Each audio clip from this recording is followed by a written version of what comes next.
Are you always wishing you could feel more confident, but you're just not sure how to get there? In today's video, I'm debunking some of the most common confidence advice and sharing what to do instead to start building lasting, sustainable self confidence. Hey there, my name is Amy Shield. I am a confidence, resilience, and purpose coach for successful and driven women. And today I'm sharing with you how to stop waiting to feel confident and how to start building confidence from the inside out instead. If you've ever thought, I just need to feel more confident, but nothing that you try seems to work, you're not alone. Many people try all of the popular confidence hacks, faking it, repeating daily affirmations, or just trying to push through the fear, but they still feel self doubt creeping in. That's because confidence doesn't come from external behaviors alone. There's a step zero to building lasting, sustainable confidence that most people skip. And that's building self confidence first. Without self confidence, externally based confidence strategies don't work or don't last. Real, unshakable confidence is built from the inside out, starting with how you think, what you believe, and how you feel about yourself. Feeling confident is an inside job. Here's why. Our instant gratification culture has created unrealistic expectations around our ability to develop our confidence. As a result, people expect that feeling confident should be quick and easy and that they can accomplish it from trying out a few tips and tricks. This is why gimmicky confidence advice often fails because it skips the internal work and jumps straight to external behaviors as the solution. Alex Hormozy famously says, "The hard way is the easy way." Listen, you can keep wishing for confidence and trying the surface level tricks that don't last, or you can put in the deeper work to build real, lasting, and sustainable self confidence from the inside out. The biggest problem with typical confidence advice is that it's focused on a result, not the steps that you need to take to get the result. It's like telling someone who has next to no baking experience, hey, just go bake a cake, and expecting them to succeed the very first time they try. It sets you up for frustration and failure. Let's look at 3 common confidence struggles and why the usual advice doesn't work. Common confidence advice number 1, just stop caring what other people think. It sounds logical, right? If you don't care what other people think, then you'll be free to do whatever you want. But telling someone to just stop caring is like telling a beginner weightlifter to just go bench press 150 pounds. You can't flip a switch and instantly override your brain's wiring for social survival. Instead of trying to shut off caring entirely, train your brain to detach your self worth from other people's judgments. Shift your focus to whose opinions actually matter in your life, including your own. The goal isn't to stop caring completely, but to learn how to process and filter feedback in a way that doesn't undermine your confidence. Early on in my career, I worried so much about what others thought about me that I just chose not to even speak to or acknowledge a lot of the people in my workplace. And obviously, looking back now, that wasn't exactly the healthiest choice.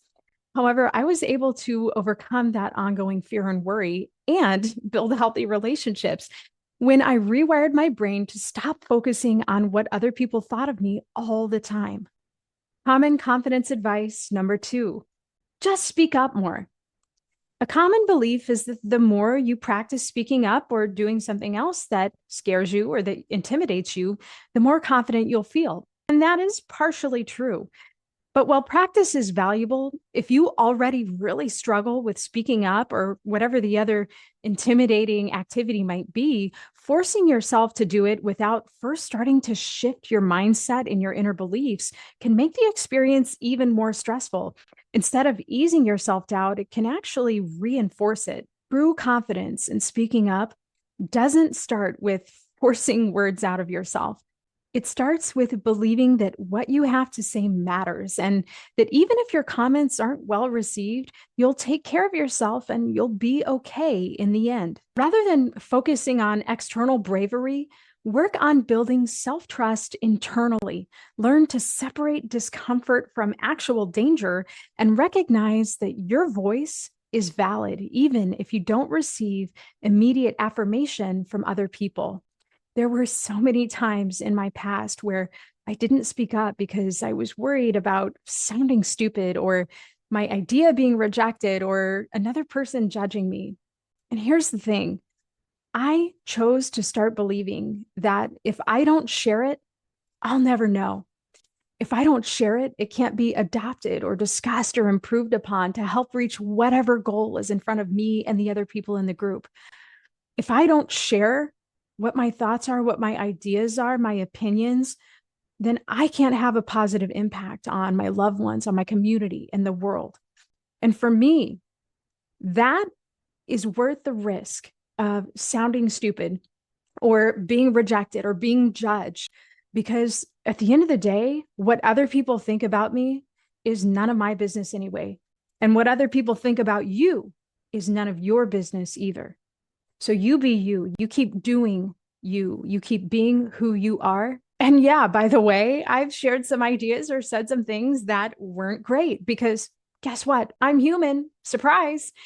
And nobody is sitting around saying, hey, you remember that day on August 8th of 2023 when Amy Shields shared that stupid idea?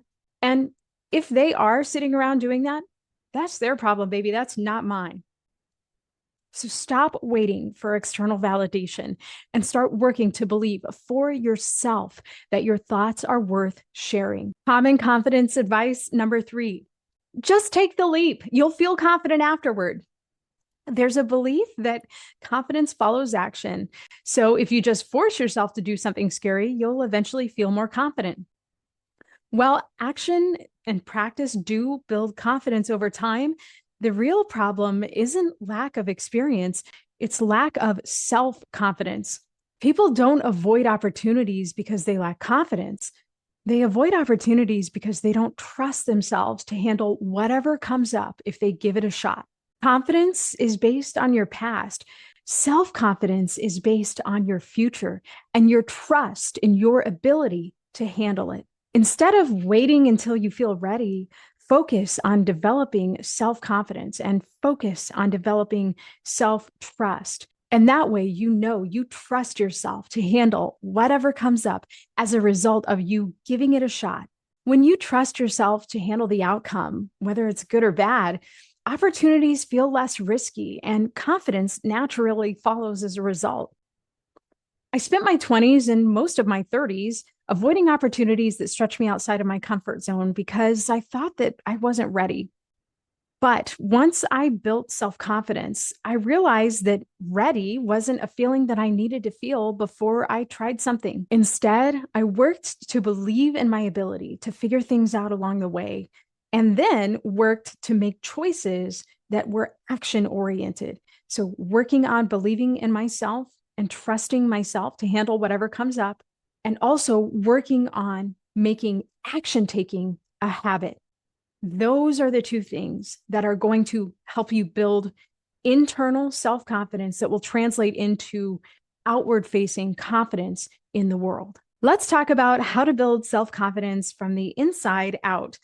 Building self-confidence from the inside out means focusing on beliefs first, and then thoughts and feelings, and then actions. So remember, we have this whole step 0 of building self-confidence that takes place before we even think about action-oriented changes to help us feel more confident. Shift your beliefs first, not just your thoughts. What I see lots of people doing is trying to swap out their negative, self-doubt inducing thoughts with positive ones, such as affirmations and mantras. But they do that without addressing the underlying beliefs first. That's kind of like painting over a cracked foundation. It's not going to last. Instead, start by identifying and challenging the core beliefs that are keeping you stuck. For example, if you believe I'm bad at speaking up, simply trying to tell yourself I'm great at speaking up isn't going to feel true to you, and it's not going to stick. Instead, try shifting your belief gradually by going from I'm bad at speaking up to practicing I'm getting better at speaking up with practice. When your new thoughts aren't in stark opposition to your current beliefs, they become powerful tools for transformation. They open up the door to growth while gradually shifting your beliefs over time rather than trying to force an inorganic result on your organically wired brain. This is exactly what neuroscience based mindset shifts help with, the kinds of mindset shifts that I help my clients with every single week. Moving forward toward the result you want in a sustainable way rather than forcing fake confidence on yourself. Confidence isn't the absence of fear, it's forward motion in the face of it. The goal isn't to eliminate fear or self doubt or discomfort. The goal is to train your brain to move forward even when those emotions arise. Professional athletes, speakers, and high level leaders still feel nervous. The difference is they don't let those emotions stop them. When you practice moving forward despite discomfort, you develop internal proof that you can handle challenges. This is where practical mindset tools like thought work and navigating and generating emotions and mental rehearsal, all the things that I help my clients learn to do, help build this internal muscle of self confidence. Building self trust helps you feel confident. Self confidence isn't about convincing yourself that you're always going to succeed. Instead, it's about trusting yourself to handle whatever happens. If you knew you could handle failure, you wouldn't fear taking risks. Instead of asking, what if I fail? Ask, how will I take care of myself and move forward if I do fail or if I don't get the result I want? This simple reframe starts to rewire your brain for self confidence. When you trust yourself, you're no longer paralyzed by fear and uncertainty. Rather, you know that no matter what happens, you'll figure it out. This is exactly why inside out confidence building works. It shifts you from seeking external validation to trusting yourself. Confidence isn't about faking it or waiting until you feel ready or getting another qualification or forcing yourself to act a certain way when you're in front of other people. It's about rewiring your beliefs, managing your thoughts, and building a strong foundation of self confidence first. If you're ready to start shifting your mindset, my 5 minute confidence anchor is the perfect next step for you. This neuroscience based practice helps you rewire your brain for self confidence in just 5 minutes a day because confidence starts in your brain, not in the external world and not in your actions. I'm Amy Shield. Thank you so much for checking out my video today. I hope you have an amazing day. Bye-bye. Follow me at Amy Shield Coaching for more neuroscience-based tips to help you build lasting and sustainable self-confidence.